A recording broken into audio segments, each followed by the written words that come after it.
Hello dear students, आज हम जो टॉपिक डिस्कस कर रहे हैं वह है models. Let's get started. Models means modal verb. Modal verbs ऐसी क्रियाएं जो सब्जेक्ट में एक्स्ट्रा फोर्स देती है और सब्जेक्ट के मूड को दर्शाती है। डेफिनेशन लिखते हैं। Models verb that gives strong mood to a subject. Mood, mental status of the speaker. Subject in a sentence. वाक्य में कर्ता की मनोदशा को जो शब्द अभिव्यक्त करते हैं वे शब्द मॉडल्स कहलाते हैं। इन इंग्लिश ग्रामर उनकी संख्या 13 है। Can, could, may, might, will, would, shall, should, must. Numbering कर सकते हैं 2, 3, 4, 5, 6, 7, 8, 9। Used to, need, dare and last, ought to। यहां हम देख पा रहे हैं इनकी संख्या 13 है।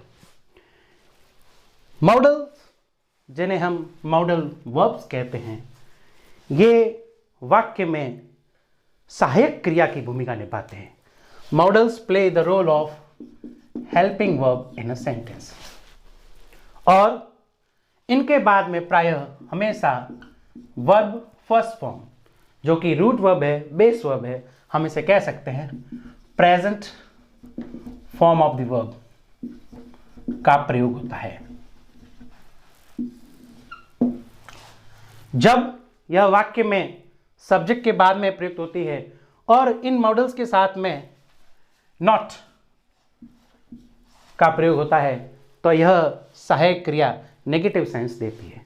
वहीं जब मॉडल वाक्य में सब्जेक्ट से पहले इनका प्रयोग होता है तब प्रश्नवाचक वाक्य में प्रयुक्त होती है और हम जानते हैं कि प्रश्नवाचक वाक्य की शुरुआत प्रायः ऑक्सिलरी वर्ब, हेल्पिंग वर्ब से होती है।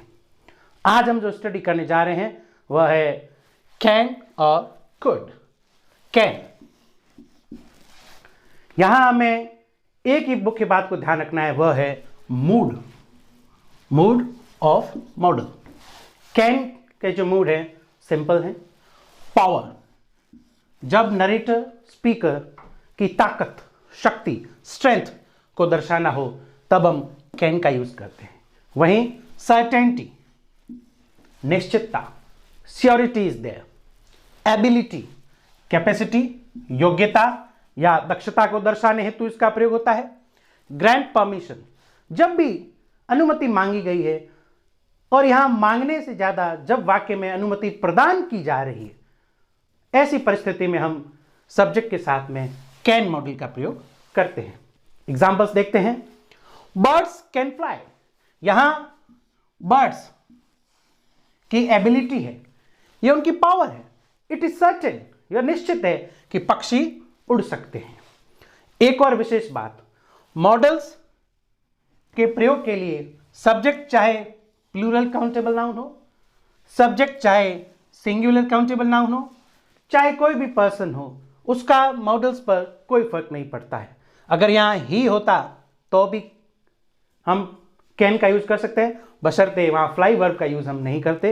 हम वहां यह लिख सकते थे ही कैन नॉट फ्लाई, अनएबिलिटी दर्शाना। यहां देखते हैं यू कैन गो नाउ, यहां यही ग्रांट परमिशन, ग्रांट परमिशन, अनुमति प्रदान करने के लिए यहां कैन का प्रयोग हुआ है। यहां एबिलिटी के लिए यूज हुआ है। A blind man can not see, it's confirm, ये श्योर है, वह जो व्यक्ति अंधा है नहीं देख सकता है। कैन नॉट, यहां हम कैन सी का प्रयोग नहीं करेंगे। Can not see, unability, just vice versa of the mood. Certainty यानी निश्चितता, अनसर्टेनिटी, और यहां कंफर्मनेस है कि एक अंधा व्यक्ति नहीं देख सकता है।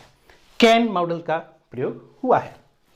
ही इज अ पेंटर, इस वाक्य में यह दर्शाया गया है कि वह पेंटर है, चित्रकार है। नेक्स्ट सेंटेंस में, एडजॉइनिंग सेंटेंस में, he can draw your picture, और यह तो स्वाभाविक है कि जब कोई व्यक्ति पेंटर है तो उसके लिए चित्र बनाना कोई मुश्किल कार्य नहीं है। It is his ability, his power, strength. यहां ये जो भाव है, moods, power, certainty, ability and grand permission, ये कैन को अन्य मॉडल से अलग साबित करती है। नेक्स्ट इसी सेगमेंट में हम देखते हैं कुड। कुड कैन का ही पास्ट फॉर्म है, पास्ट फॉर्म ऑफ कैन, और उसी के साथ साथ जहां जहां कैन का यूज होता है उन्हीं के भूतकाल के रूप में हम कुड का यूज करते हैं। और साथ ही एक विशेष प्रयोग, पोलाइट रिक्वेस्ट, विनम्र निवेदन। रिक्वेस्ट मीन्स प्रार्थना, पोलाइट इट मीन्स नम्रता के भाव के साथ। आइए देखते हैं examples. My father could play football in his youth. My father could play football in his youth, it means वह अपनी युवावस्था में फुटबॉल खेल सकते थे। पास्ट एबिलिटी, वही मूड लेकिन पास्ट टेंस में। Next, I couldn't help him, यहां नेगेटिव सेंस है, मैं उसकी सहायता नहीं कर सका। अगर वर्तमान काल की बात होती तो हम कहते हैं I can not help him, मैं उसकी सहायता नहीं कर सकता हूं, जबकि यहां इसका आशय है कि मैं उस समय उसकी सहायता नहीं कर सका। Last, could you help me to cover it? It refers to non-living object, कोई एक वस्तु है जो यहां दर्शाई नहीं गई है।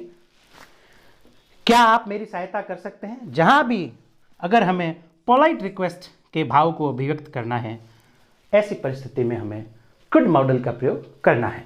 Could you help me? क्या आप मेरी सहायता कर सकते हैं? भाव है विनम्र निवेदन। To cover it, इसको कवर करने में। विद्यार्थियों, मॉडल्स सिर्फ एकेडमिक्स क्लासेस में ही क्वेश्चंस एग्जाम में नहीं आते हैं, बल्कि साथ ही साथ कॉम्पिटिटिव एग्जामिनेशंस में भी यह महत्वपूर्ण रोल प्ले करते हैं। वाक्य निर्माण में अगर हम कोई भी सेंटेंस फ्रेम करना चाहते हैं तो इनकी बेसिक जानकारी बहुत आवश्यक है। Let's have a recap.